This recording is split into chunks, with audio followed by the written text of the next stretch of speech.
기쁨의 노래 주시네. 아침이 오면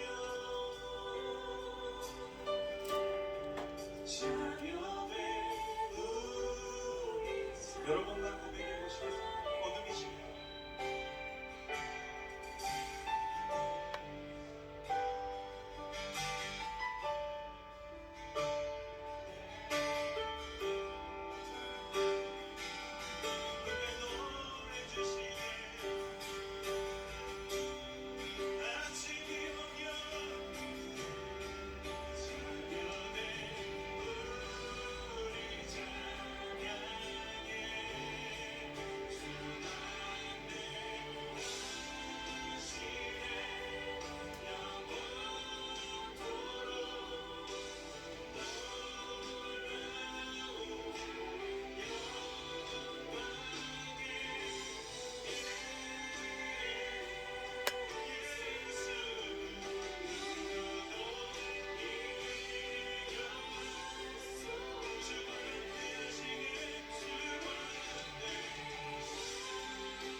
찬양합니다.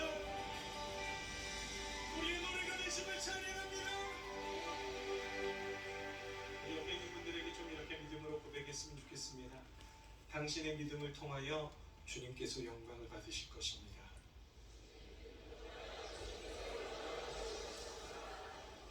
아멘.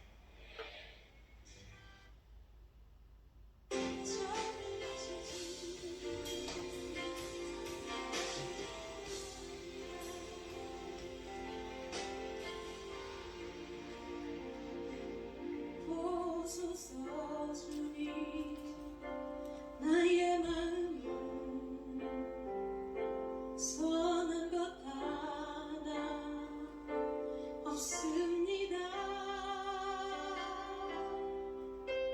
그러나 내 모든 것 주께 드립니다. 사랑으로 안으시고 날 새롭게 하소서.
11월 2일 3일밤 예배를 시작하도록 하겠습니다. 땅과 거기에 충만한 것과 세계와 그 가운데 사는 이들은 다 여호와의 것이로다. 여호와께서 그 터를 바다 위에 세우시며 강물 위에 건설하셨도다. 여호와의 산에 오를 자가 누구며 그의 거룩한 곳에 설 자가 누구인가? 곧 손이 깨끗하며 마음이 청결하며 뜻을 허탄한 데 두지 아니하며 오직 맹세하지 아니하는 자로다. 그는 여호와께 복을 받고 구원의 하나님께 의를 얻으리니 이는 여호와를 찾는 족속이요 야곱의 하나님의 얼굴을 구하는 자로다. 아멘.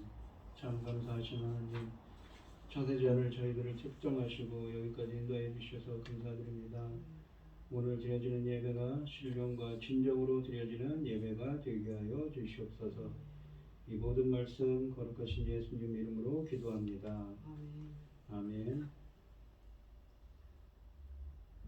사도신경 하심으로 신앙 고백하시겠습니다. 전능하사 천지를 만드신 하나님 아버지를 내가 믿사오며 그 외아들 우리 주 예수 그리스도를 믿사오니 이는 성령으로 잉태하사 동정녀 마리아에게 나시고 본디오 빌라도에게 고난을 받으사 십자가에 못 박혀 죽으시고 장사한 지 사흘 만에 죽은 자 가운데서 다시 살아나시며 하늘에 오르사 전능하신 하나님 우편에 앉아 계시다가 저리로서 산자와 죽은 자를 심판하러 오시리라. 성령을 믿사오며 거룩한 공예와 성도가 서로 교통하는 것과 죄를 사하여 주시는 것과 몸이 다시 사는 것과 영원히 사는 것을 믿사옵나이다. 아멘. 찬송가 272장입니다.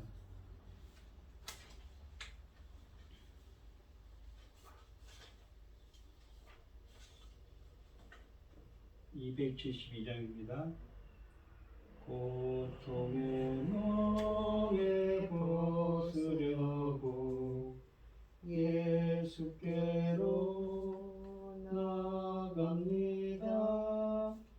자유와 기쁨 베푸시는 주께로 갑니다. 병든 내 몸이 튼튼하고 빈궁한 삶이 부해지며 죄악을 벗어버리려고 주께로 갑니다. 낭패와 실망 당한 뒤에 예수께로 나갑니다. 십자가 은혜 받으려고 주께로 갑니다. 슬프던 마음 위로받고 이 생의 풍파 잔잔하며 영광의 찬송 부르려고 주께로 갑니다. 고만한 마음을 내버리고 예수께로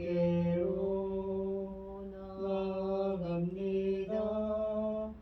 복되신 말씀 따르려고 주께로 갑니다. 실망하니 몸 힘을 얻고 예수의 크신 사랑받아 하늘의 기쁨 맛보려고 주께로 갑니다. 죽음의 길을 벗어나서 예수께로 나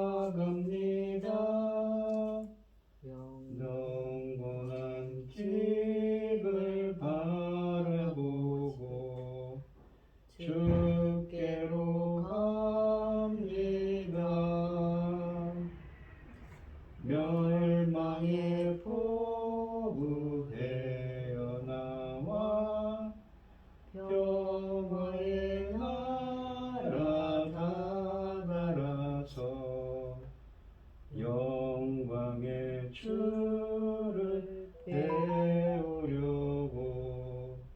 주께로 갑니다. 아멘. 오늘 함께 하실 하나님의 말씀은 이사야서 7장 10절로 25절입니다. 교독을 하도록 하겠습니다. 성경 교독하시고 기도하시겠습니다. 교독하시겠습니다. 제가 먼저 읽겠습니다. 여호와께서 또 아하스에게 말씀하여 이르시되 너는 네 하나님 여호와께 한 징조를 구하되 깊은 데서든지 높은 데서든지 구하라 하시니 아하스가 이르되 나는 구하지 아니하겠나이다. 나는 여호와를 시험하지 아니하겠나이다 한지라. 이사야가 이르되 다윗의 집이여 영원하건대 들을지어다. 너희가 사람을 괴롭히고서 그들을 작은 일로 여겨 또 나의 하나님을 괴롭히려 하느냐. 그러므로 주께서 친히 징조를 너희에게 주실 것이라. 보라, 처녀가 잉태하여 아들을 낳을 것이요 그의 이름을 임마누엘이라 하리라. 그가 악을 버리고 정을 택할 줄 알 때가 되면 엉긴 젖과 꿀을 먹을 것이라. 대저 이 아이가 악을 버리며 선을 택할 줄 알기 전에 내가 미워하는 두 왕의 땅이 황폐하게 되리라. 여호와께서 에브라임이 유다를 떠날 때부터 당하여 보지 못한 나를 너와 내 백성과 내 아버지 집에 임하게 하시리니 곧 아수르 왕이 오는 날이니라. 그날에는 여호와께서 애굽 하수에서 먼 곳에 파리와 아수르 땅에 벌을 부르시리니 다 와서 거친 골짜기와 바위틈과 가시나무 울타리와 그 창조에 앉으리라. 그날에는 주께서 하수 저쪽에서 세내어온 삿도 곧 아수르 왕으로 내 백성의 머리 털과 발털을 미실 것이요 수염도 깎으시리라. 그날에는 사람이 한 어린 암소와 두 양을 기르리니 그것들이 내는 젖이 많음으로 엉긴 젖을 먹을 것이라. 그 땅 가운데에 남아있는 자는 엉긴 젖과 꿀을 먹으리라. 그날에는 천 그루의 은 1000개의 가치가 있는 포도나무가 있던 곳보다 찔레와 가시가 날 것이라. 온 땅에 찔레와 가시가 있으므로 화살과 활을 가지고 그리로 갈 것이요 보습으로 갈던 모든 산에도 찔레와 가시 때문에 두려워서 그리로 가지 못할 것이요 그 땅은 소를 풀어놓으며 양이 밟는 곳이 되리라. 아멘. 온 땅이여 여호와를 즐거운 찬송을 부를지어다. 기쁨으로 여호와를 섬기며 노래하면서 그 앞에 나갈지어다. 여호와가 우리 하나님이신 줄 너희는 알지어다. 그는 우리를 지으시니 우리는 그것이니 그의 것이니 그의 백성이요 그의 기르신 양이로다. 감사함으로 그 문에 들어가며 찬송함으로 그 궁정에 들어가서 그에게 감사하며 그 이름을 송축할지어다. 여호와는 선하시니 그의 인자하심이 영원하고 그 성실함이 대대에 이르리로다. 주님의 말씀은 내 발의 빛이요 목마른 사막길에서 샘물과 같도다. 굶주린 나의 영혼을 만나로 먹이시고 내 갈 길 밝게 비추니 그 말씀이되어다. 하늘의 깊은 지혜를 깨닫게 하시고 주 말씀 깊이 알도록 늘 도와주소서. 전지 만물을 지으신 전능하신 하나님 아버지, 어리석고 보잘것없는 저희를 자녀 삼으시고 아버지의 사랑 가운데 살게 하심을 감사합니다. 혼란스러운 이 어지러운 시대에 이 시간 하나님께 예배를 드릴 수 있도록 인도하셨으니 감사합니다.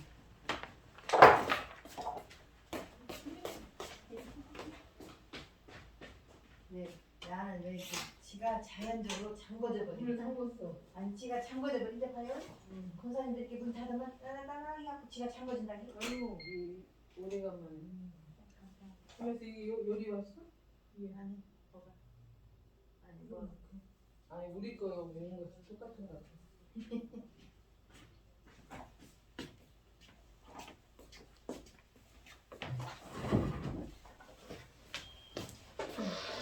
날씨가 쌀쌀해가지고 근데 여기 교회를 그냥 이렇게 못 나왔네. 오늘 함께 하실 하나님의 말씀의 제목은 임마누엘입니다. 본문 말씀은 이사야서 7장 10절로 25절이고요. 지난 시간에 했었던 말씀은 7장 1절부터 9절 말씀을 보시면 아하스 왕이라는 남유다의 왕입니다.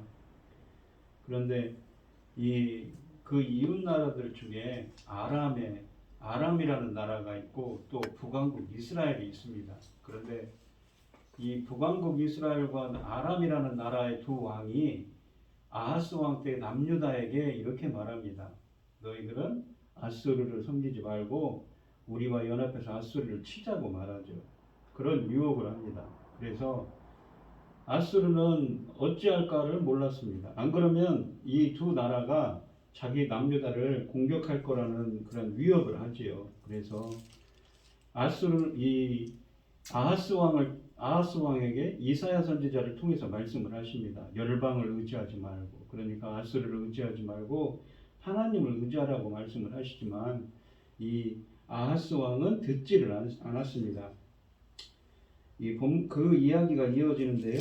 이 아하스 이야기의 핵심 이슈는 믿음입니다. 현재의 어려움 안에서 믿음이 어떤 역할을 할 것인가?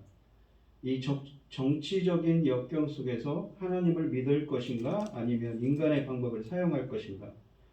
그런데 불행하게도 아하스는 인간적인 방법을 사용함으로써 하나님을 분노케 하고 이스라엘의 비참한 운명을 재촉하는 결과를 초래했습니다. 하나님이 유다가 결코 연합군에 의하여 함락되지 않을 것을 보장하시지만 세상에 그 무엇이라도 징조로 구하면 주시겠다고 하지만 아하스는 이적을 구하기를 거부합니다. 표면적으로는 자신이 어찌 하나님을 시험할 수 있겠는가라며 겸손하게 말하지만 실제로는 불신에서 비롯된 행동이었습니다. 이 10절로 12절 말씀을 보시면 여호와께서 또 아하스에게 말씀하여 이르시되 너는 내 하나님 여호와께 한 징조를 구하되, 징조라는 건 어떤 징표를 구하라는 라는 말입니다. 표적을 구하라는 말이죠. 깊은 데에서든지 높은 데에서든지 구하라 하시니 아하스가 이르되 나는 구하지 아니하겠나이다. 나는 여호와를 시험하지 아니하겠나이다 한지라. 얼핏 들으면 하나님을 시험한다는 것은, 하나님을 테스트한다는 것은 악한, 참 잘못된 것이지만 사실은 이것은 믿음이 없는 일이라고 합니다. 아하스의 불신을 나타내는 말입니다. 이 연합군의 위협이 결코 유다를 파멸에 이르게 하지 못할 것이라고 선언한 이사야 선지자는 이 아하스 왕에게 여호와 하나님을 신뢰하라고, 믿으라고, 하나님을 의지하라고 권면합니다. 선지자는 아하스에게 당신은 당신의 하나님 여호와께 도움을 청하라고 권하면서 하나님과 왕의 관계를 회복시키려고 노력합니다. 선지자는 아하스에게 그의 하나님 여호와께 이 세상에 그 어떤 징조라도 좋으니 구하라고 합니다. 깊은 데에서든지 높은 데에서든지 구하라는 것은 하나님의 능력에는 한계가 없다는 것을 강조합니다. 이사야서 안에서 징조는 중요한 위치를 차지합니다. 예를 들면 히스기야라는 왕은 그가 병석에서 회복될 것이라는 약속과 함께 해시계의 그림자가 몇 도 물러나는 기적을 징조로 받았습니다. 그러나 그는 만족하지 않고 또 다른 징조를 요구합니다. 반면에 이 아하스는 징조를 구하라는 선지자의 권면을 거절했습니다. 그의 이러한 행위는 선지자의 강력한 비난을 사고 있습니다. 이사야 선지자는 징조를 많이 받고 요구할수록 믿음이 있는 자로 묘사합니다. 그래서 계속 징조를 구하는 히스기야는 믿음을 지닌 훌륭한 왕으로 묘사되고 징조를 주겠다는데 거부하는 이 아하스는 믿음이 없는 형편없는 왕으로 묘사됩니다. 그렇다면 우리가 신약성경에 보시면 이렇게 징표를 구하는 것이, 예수님은 마태복음 16장 4절에 보시면 징조를 구하는 사람들을 보시면 한탄하셨는데 이사야의 이 가르침과 연결하여 어떻게 우리가 설명할 수 있을까요? 예수님께서는 반대로 말씀하셨거든요.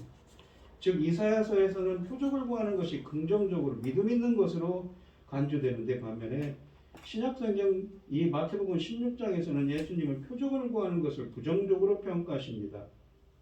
매우 큰 차이가 있습니다. 이사야서에서는 징조를 구하는 것은 곧 하나님은 이런 징조를 얼마든지 주실 수 있다는 믿음을 바탕으로 하고 있습니다.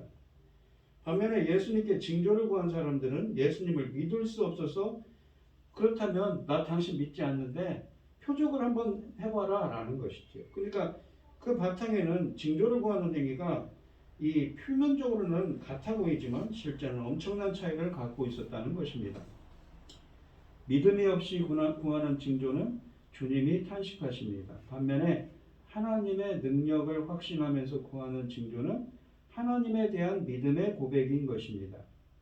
우리가 신앙생활에서도 믿음이 있는 이 척하면서 하나님께 징조를 구하지 않는 것보다 어린아이같이 하나님의 능력을 믿고 확신하며 하나님의 징조를 구하는 것이 우리는 현명하다는 것이지요. 그러나 아하스는 하나님을 시험하지 않겠다며 12절에 거절하고 있습니다. 아하스의 이러한 대답은 결코 겸손이나 믿음에서 나온 발언이 아니고 대충 얼버무리려는 불신의 표현입니다. 그는 이미 아스르의 왕에게 많은 돈을 지불하고 군사적 도움을 요청해 놓은 상황입니다. 열왕기하 16장 7절 말씀에 있습니다. 그러니까 이 남유다의 아하스 왕에게 이 북이스라엘 베가와 이 아람 왕 르신이 그러한 위협을 가해왔는데 그는 하나님을 의지하려는 이사야 선지자의 말보다는 누구를 의지합니까? 열방 아스르 왕을 의지하지요. 하나님의 백성들에게 그들의 참 왕이신 하나님을 대변해야 할 인간 왕이에요. 그러니까 이 하나님의 신정 통치를 대신하는 것이죠. 그런 왕이 할 일이 아니었습니다. 최소한 자신이 대변하는 하나님께는 먼저 알려야 하지 않겠는가요? 그가 하나님의 권위를 위임받아 유다를 통치하고 있다는 사실을 생각하면 그는 참으로 해서는 안 될 일을 하고 있습니다. 역대기 저자는 이 아하스 왕이 보여주고 있는 불신이 당시 유다가 당면하고 있던 국제적 문제의 원인이 되었다고 합니다. 지도자의 불신이 국가적인 위기를 초래하고 있다고 묘사하고 있습니다. 이 역대하 28장 1절로 5절에 보시면 아하스가 왕에 오를 때 나이가 20세라 예루살렘에서 16년 동안 다스렸으나 그의 조상 다윗과 같지 아니하여 여호와 보시기에 정직하게 행하지 아니하고 여호와 보시기에라는 말은 히브리어로 직역하면 하나님의 눈에 그래서 이렇게 여호와께서 보시기에 그렇게 이 묘사를 합니다. 이스라엘 왕들의 길로 행하여 길이라는 거는 우리가 이렇게 길 가는 길인데 인생에 가는 길이죠. 어떤 방향성입니다. 그러니까 하나님이 기뻐하시는 길로 정직의 길로 행하지 않았다는 거죠. 바알들의 우상을 부어 만들고 또 흰놈의 아들 골짜기에서 분양하고 여호와께서 이스라엘 자손 앞에서 쫓아내신 이방 사람들의 가증한 일을 본받아 그의 자녀들을 불사르고 그러니까 인신제사를 드렸다는 왕입니다. 또 산당과 작은 산 위에 모든 푸른 나무 아래에서 제사를 드리며 분양하니라. 그러므로 그의 하나님 여호와께서 그를 아람 왕의 손에 넘기심에 그들이 쳐서 심히 많은 무리를 사로잡아 다메섹으로 갔으며 또 이스라엘 왕의 손에 넘기심에 그가 쳐서 크게 살육하였으니 이스라엘 왕은 누구입니까? 바로 북이스라엘의 베가입니다. 아람 왕이라는 것은 이 아람과 북이스라엘의 연합군이 와서 이스라엘을 어떻게 했습니까? 침략을 했다는 얘기죠. 하나님께서 이러한 심판을 내리셨다는 겁니다. 연합군의 침략을 받아 아하스는 아스르 왕 디글랏 빌레세르 3세에게 도움을 요청했습니다. 디글랏 빌레세르 3세는 아하스를 도와 다마스커스를 파괴하고 이스라엘의 통치에 있어서의 자유를 제한하기에 이르렀습니다. 이때가 주전 732년입니다. 그리고 훗날 이스라엘의 호세아 왕이 그러니까 이스라엘이라는 건 북이스라엘의 호세아 왕이 아스르에게 조공을 바치지 않자 그 후에 10년 그러니까 주전 722년에 북왕국을 완전히 멸망시키고 주민들을 강제로 끌고 가게 됩니다. 즉 아하스의 이러한 불신앙은 형제 나라인 북왕국 이스라엘의 멸망에 빌미를 제공했던 것이지요. 오늘 이 본문을 보시면 징조를 구하라고 하셨지요. 우리가 하나님은 아수르를 의존하여 위기를 모면하려는 아하스 왕에게 징조를 보여주겠다고 하셨습니다. 왕의 불신이 유다를 망하게 하고 백성을 괴롭게 할 것을 아시기 때문입니다. 징조를 구하는 것은 미숙한 신앙이지만 그럼에도 징조를 주시려는 의도는 왕으로 하나님의 인도를 간구하게 하는 데 있습니다. 왕이신 주님의 인도를 구하면서 징조를 구하는 것이죠. 믿음으로 말입니다. 우리들도 믿음으로 하나님께 주님께 징조를 구하는 어떤 길로 행할지 하나님께 징조를 구하는 주님의 말씀을 구하는 여러분들이 되시기를 바랍니다. 13절로 15절 말씀을 보시면 이사야가 이르되 다윗의 집이여 원하건대 들을지어다. 너희가 사람을 괴롭히고서 다윗의 집이라는 것은 아하스죠. 다윗 가문, 다윗의 후손들 왕들. 너희가 사람을 괴롭히고서 그것을 작은 일로 여겨 또 나의 하나님을 괴롭히려 하느냐. 그러므로 주께서 친히 징조를 너에게 주실 것이라. 보라, 처녀가 잉태하여 아들을 낳을 것이요 그의 이름을 임마누엘이라 하리라. 이 본문을 신약에서 마태복음 1장 21, 23절에서 인용해서 예수님의 탄생, 마리아의 그 동정녀 탄생을 인용을 하죠. 임마누엘이란 말은 임이라는 히브리어와 엘이라는 히브리어의 합성어입니다. 임이라는 말은 함께라는 말이고 엘이라는 것은 하나님을 뜻하죠. 그러니까 하나님이 함께 하신다는 말입니다. 그가 악을 버리며 선을 택할 줄 알 때가 되면 엉긴 적과 꿀을 먹을 것이라 라고 하십니다. 이 본문은 13절로 15절은 이 심판의 징조에 대한 이야기를 합니다. 아하스가 징표를 거부한 것은 곧 하나님을 의지하기를 거부한 행위입니다. 그래서 하나님은 아하스가 대표하고 있는 다윗 집안을 책망하십니다. 너희가 사람을 괴롭히고도 도리어 모자라서 하나님을 괴롭히려 하느냐 라고 13절에 말씀하십니다. 아하스가 징조를 거부한 일은 하나님을 괴롭게 하는 것입니다. 그래서 그가 하나님을 시험하지 않겠다며 믿음의 탈을 쓴 불신행위를 드러내는 순간입니다. 그래서 하나님은 아하스에게 일방적으로 징조를 주십니다. 처녀가 아이를 낳고 이름을 임마누엘이라 하리라 하십니다. 이러한 임마누엘의 예언은 이사야 시대에 1차적으로 성취되었고 훗날 메시아의 탄생을 통해 다시 성취됩니다. 처녀가 낳은 아들의 이름으로 하나님께서 우리와 함께 하신다라는 의미입니다. 즉 그리스도를 가리키는 신적 호칭이며 죄 많은 인간들을 그 가운데서 구원하실 구원의 메시아를 가리키는 이름입니다. 훗날 예수님이 임마누엘 아이로 오셔서 이 예언을 최종적으로 성취하게 됩니다. 아람과 북이스라엘의 침공 때문에 두려워하고 있는 아하스에게 하나님의 위로가 전달된 것입니다. 열방을 의지하지 말고 하나님을 의지한다면 화를 당하지 않을 것을 이사야 선지자를 통해 약속하셨습니다. 나아가 하나님께서 함께 하시겠다는 약속으로 징조까지도 약속하십니다. 그러나 아하스는 이러한 위로의 말씀과 징조를 12절에 거절하고 오히려 뇌물을 주고 아스루와 동맹을 맺고야 말았습니다. 그러나 이러한 배역에도 불구하고 하나님은 유다에게 임마누엘의 징조를 허락하셨는데 이 임마누엘의 징조는 당시 역사적인 정황 속에서는 유다가 승리하려는 것을 유다 백성들에게 확신시켜주는 것이지만 궁극적으로는 메시아 대신 예수에 의한 하나님 나라의 승리를 예표하는 것입니다. 처녀가 잉태하여 아들을 낳을 것이요 그의 이름을 임마누엘이라 하리라 라는 말은 예언의 관건은 이러한 예언의 관건은 임마누엘의 정체가 누구냐 하는 것입니다. 그 예언에게 태어난 아이가 선악을 분별할 정도로 성장할 때 아람의 르신과 북이스라엘의 베가의 땅이 황폐하게 될 것이라고 합니다. 그래서 이 이사야의 아들이라 마할랄렐 에스바렐이라 라고 하는 사람도 있고 이 히스기야 왕이라는 사람도 있습니다.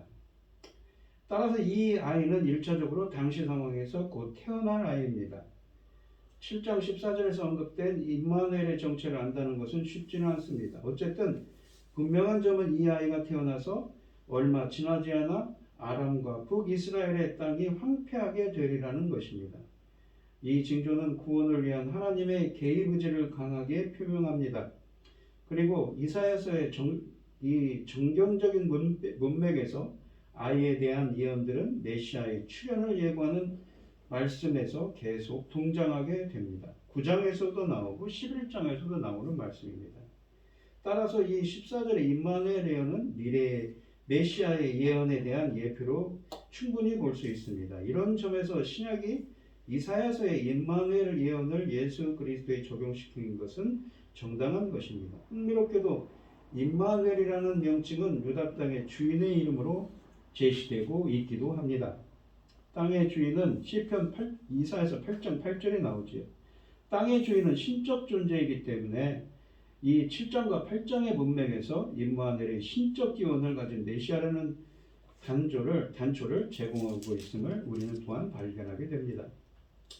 이사야 선지자는 임마누엘 아기가 선과 악을 구분할 즈음에 젖과 꿀을 먹게 될 것을 예언합니다. 15절 말씀에 있지요. 평상시 젖과 꿀은 풍요를 상징하는 좋은 것으로 묘사되지만 여기에서 사용되는 젖과 꿀은 정반대입니다. 이 22절을 우리가 참고한다면 이 말씀은 심판을 받아 황폐해진 땅에서 벌과 가축들이 양육되고 이들을 통해서 생산되는 것들을 먹는다는 의미입니다. 즉 초토화되어 버린 한 나라의 비참한 모습을 그리고 있는 것입니다. 이 땅에는 더 이상 사람들이 거하지 않을 것이며 오직 들풀과 야생 짐승들이 거할 뿐입니다. 이러한 땅에서 염소와 양들이 자라며 젖과 꿀을 생산하는 것입니다. 이 아하스가 군림하던 때는 시대적으로 매우 어려운 때입니다. 이 어려운 때에 임마누엘의 징조를 주시는 것은 어려울 때일수록 하나님이 그의 백성과 함께 하신다는 진리를 우리에게 강조합니다. 그러므로 우리는 삶에 지쳐도 낙심할 필요가 없습니다. 가장 절망적인 순간이 하나님을 바라기에 가장 좋은 순간이 될 수 있기 때문이지요. 아하스는 징조를 구하지 않았지만 그의 의사와 상관없이 징조를 보이셨습니다. 듣든지 아니 듣든지 아니 듣든지 하나님이 작정하시는 일은 알 것입니다. 유다의 운명은 아하스의 능력에 있지 않고 하나님의 손에 있기 때문이지요. 이 시간 임마누엘의 하나님이신 예수 그리스도께서 우리와 함께 해달라고 기도하는 여러분들이 되시기를 바랍니다. 16절로 17절에 보시면 대저 이 아이가 악을 버리며 선을 택할 줄 알기 전에 네가 미워하는 두 왕의 땅이 황폐하게 되리라. 그러니까 두 왕의 땅이라는 것은 이 이스라엘을 남유다를 괴롭히는 북이스라엘과 아람의 그 두 국가를 뜻합니다. 여호와께서 에브라임이 유다를 떠날 때부터 당하여 보지 못한 날을 너와 내 백성과 내 아버지 집에 임하게 하시리니 곧 아스르 왕이 오는 날이라. 에브라임이라는 건 북이스라엘이죠. 유다를 떠날 때부터 당하여 보지 못한 날을 임하게 한다고 합니다. 또한 심판을 말씀하시는 거죠. 그러니까 두 나라와 다윗 집안의 멸망에 대한 이야기를 하고 있습니다. 선지자는 임마누엘 아이가 성인이 되기 전에 잘못된 것을 거절하고 옳은 것을 선택한 나이가 되기 전에 연합국이 패하게 될 것을 예언합니다. 그러므로 아이에 대한 관심은 그의 탄생이 아니라 그의 성장 기간에 있습니다. 유다 사람들을 괴롭히는 이 왕국들이 패함으로 백성은 최소한 이 연합군들로부터는 편안할 것을 의미합니다. 이 임마누엘의 아이의 징조는 아람 이스라엘 전쟁에 대한 대하에서는 필조입니다. 그러나 유다 사람들에게는 하나님의 뜻을 거역하는 자는 결코 오래가지 못할 거라는 경고를 담고 있기도 합니다. 이사야는 아하스와 유다가 일단 위기는 모면하리라는 예언을 선포한 다음 이 증표는 아하스 왕과 그의 집안에게는 흉조라는 사실을 17절에 말씀하십니다. 이 연합군보다 더 심각하고 두려운 적수가 이들을 기다리고 있다는 것이지요. 누구냐면 아스르의 왕과 군대가 올 것입니다. 아스르라면 아하스가 많은 돈을 보내 도움을 요청해 놓은 나라인데 그 나라가 이 유다는 결국 그 나라를 의해서 구세주를 믿고 의지했던 자들에게 죽임을 구세주라고 아하스가 믿던 그 구세주라고 믿던 아하스를 통해서 이 멸망을 당할 것이라고 말씀하고 계신 것이지요. 18절로 25절 말씀을 보시면 그날에는 여호와께서 애굽 하수에서 먼 곳의 파리와 아스르 땅의 벌을 부르시리니 애굽 하수라는 건 애굽 군대를 또 부른다는 것입니다. 아스르 땅의 벌이라는 건 아스르의 군대라는 것이죠. 다 와서 거친 골짜기와 바위 틈과 가시나무 울타리와 모든 초장에 앉으리라. 그날에는 주께서 하수 저쪽에서 세내온 삭도 곧 아스르 왕이 세내온 삭도랍니다. 면도 칼을 갖다고 합니다. 근데 내 백성의 머리털과 발털을 미실 것이요. 이것은 이 머리털과 발털을 민다는 것은 이 관용적으로 뭐냐면 수치를 뜻하는 말입니다. 엄청난 수치를 당할 거란 거죠. 면도날로 밀어버린다는 것이, 털을 민다는 것은 당시에 수치를 의미하는 것입니다. 수염도 깎는다고 하십니다. 수염도 깎으시리라. 그날에는 사람이 한 어린 암소와 2양을 기르리니 그것들이 내는 젖이 많으므로 엉긴 젖을 먹을 것이. 아까 그 젖과 꿀을 먹는다고 할 때 이의 분문입니다. 그러니까 이 한 사람이 한 어린 암소와 2양을 기르는데 젖이 많으므로 엉긴 젖을 먹을 것이라. 그 땅 가운데 남아있는 자는 젖과 꿀을 먹으리라. 얼마나 남아있는 자가 얼마나 적으면 한 어린 암소와 2양이 기르는 에서 나오는 젖과 꿀을 먹겠습니까? 거기에 남는 사람이 엄청나게 적을 거라는 것이죠. 그날에는 천굴에 은 1000개의 가치가 있는 포도나무가 있던 곳마다 찔레와 가시가 날 것이라. 얼마나 포도나무가 좋은 포도나무면 천그루에다가 은 1000개의 가치가 있는 포도나무가 다 되어지고 찔레와 가시가 날 거라는 것이죠. 그리고 황폐하게 될 거라는 겁니다. 온 땅에 찔레와 가시가 있으므로 화살과 활을 가지고 그리로 갈 것이요. 보습으로 갈던 모든 산에도, 보습은 그 농기구입니다. 무엇입니까? 청동기로 쓴 농기구를 뜻하는 말입니다. 보습, 농기구로 갈던 모든 산에도 찔레와 가시 때문에 두려워서 그리로 가지 못할 것이요. 그 땅은 소를 풀어놓으며 양이 밟는 곳이 되리라. 그러니까 옥토가 있었는데 보습으로 갈던 곳에 찔레와 가시가 가득하고 소와 양이 그냥 날뛰는 곳입니다. 왜냐하면 그 사람이었기 때문에 황무지처럼 그렇게 될 거라는 것이지요. 이 본문에 보시면 18절로 25절에 보시면 그날에라는 표현을 4차례나 사용합니다. 본문이 묘사하고 있는 상황이 그날에, 그러니까 미래의 그 어떤 날에 임할 것이라는 것을 확실하게 말씀하십니다.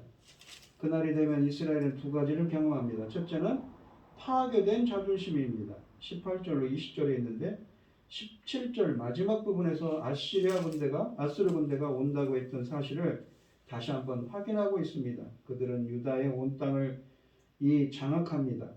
세네온 삭도라는 이 말은 세네온 삭도, 면도날 같은 아스르 왕은 이 백성의 머리털, 발털, 수염을 밉니다. 삭도는 면도칼을 의미하는데 여기서는 이 아하스가 이스라엘과 아람 연합군을 마치 털을 밀듯이 몰아내고자 조건부로 동원한 용병격인 아스르군, 좁게는 그 왕인 사네벨을 가리킵니다. 수염과 머리털을 깎는다는 것은 최고의 수치였습니다. 2장 말씀해 보시면 모든 것이 낮아진다라는 말씀이 현실화되는 순간입니다. 땅이나 거기서 거주하는 사람이나 결코 온전한 부분이 하나도 없을 것을 강조하는 것입니다. 둘째는 이스라엘은 자신들의 땅이 완전히 파괴되는 일을 경험한다고 21절부터 25절에 말씀하십니다. 풍요를 뜻하는 것이 아니라 본문은 지금 심판에 대해 언급하고 있는 상황입니다.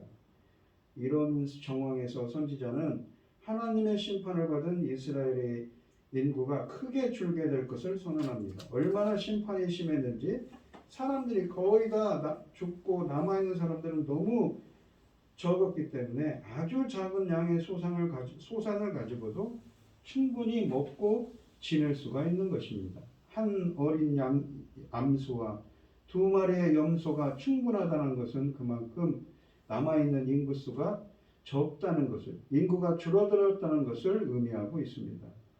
또한 유다의 자랑거리였던 포도원, 옥토가 완전히 황폐해지고 관리할 사람마저 없습니다.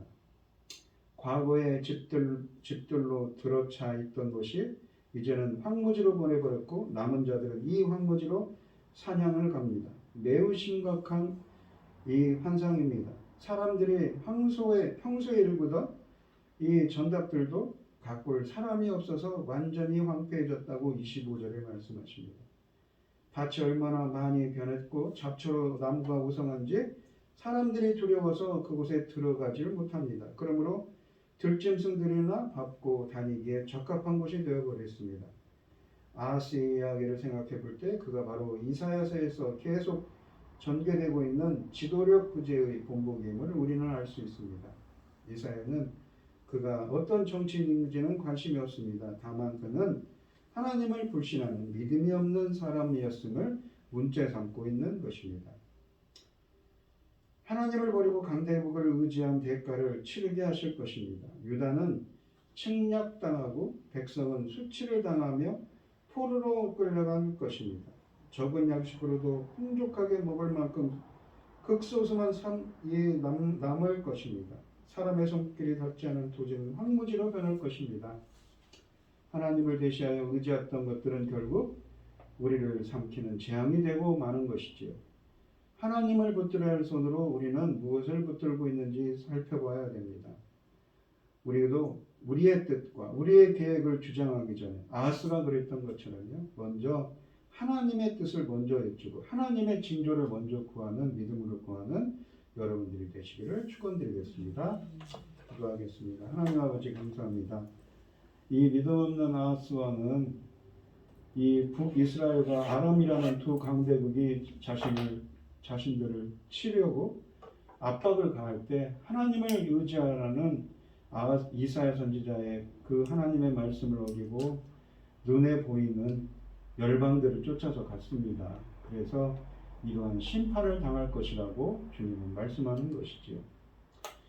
믿음으로 징조를 구하라고 했지만 구하지 않습니다. 하나님을 시험할 수 없다고 겸손한 것처럼 보이지만 그의 믿음이 없음을 보여주고 있는 본문입니다. 저희들은 오직 아하스처럼 인간의 계획보다는 하나님의 뜻을 여쭙고 하나님의 징조를 구하는 믿음으로 구할 수 있는 저희들이 되게 하여 주시옵소서. 이 모든 말씀 거룩하신 예수님 이름으로 기도합니다. 아멘.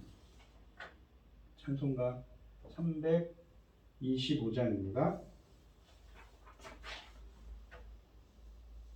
예수가 함께 계시니 시험이 오나 겁없네.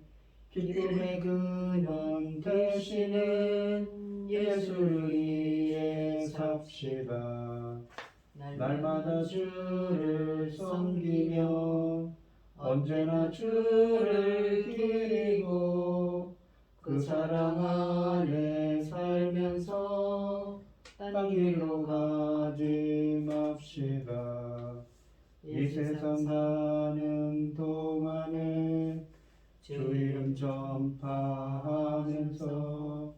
무한 복락 주시는 예수를 위해 삽시다. 날마다 주를 섬기며 언제나 주를 기리고 그 사랑 안에 살면서 딴 길로 가지 맙시다.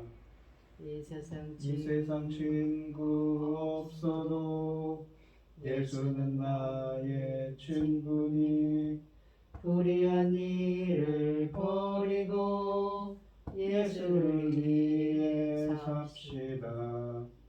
날마다 주를 섬기며 언제나 주를 기리고 그 사랑 안에 살면서 딴 길로 가지 맙시다.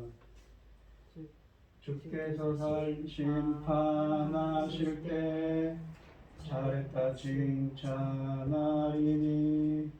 이러한 상금 받도록 예수를 위해 삽시다. 날마다 주를 섬기며 언제나 주를 기리고 그 사랑 안에 살면서 딴 길로 가지 맙시다. 아멘. 축도하심으로 오늘 예배를 마치겠습니다. 이제는 주 예수 그리스도의 은혜와 하나님의 극진하신 사랑과 성령의 교통하심이 믿음으로 하나님의 징조를 구하는 성도들 머리머리 위에 이제로부터 영원히 함께 있을지어다. 아멘.